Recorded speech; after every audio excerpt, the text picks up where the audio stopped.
les ouvriers et les gens en général, on est comme des labradors. Le labrador, c'est le plus gentil des chiens du monde. Jusqu'au jour où vous touchez ou à sa maison ou à ses petits.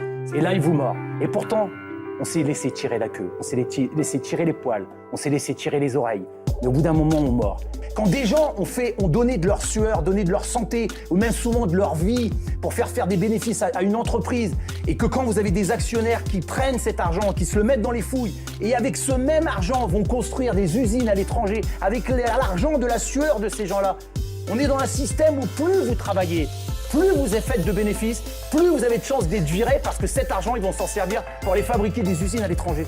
Vous comprenez? On est dans un système pourri, il va falloir le faire, il va falloir en sortir.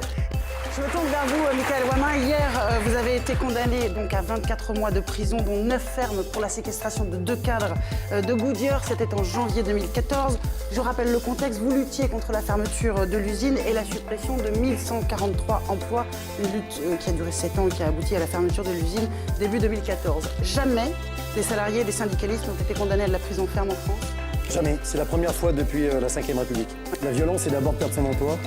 Quand on est dans un groupe comme Goodyear qui fait 2,5 milliards de profits après impôts, qui verse 800 millions d'euros de dividendes aux actionnaires, qui délocalise la totalité de notre production, nos machines, et qui décide de fermer notre site industriel et de mettre 1170 personnes à la rue avec 12 suicides depuis la fermeture de l'usine. Personne n'en parle, ça c'est de la vraie violence.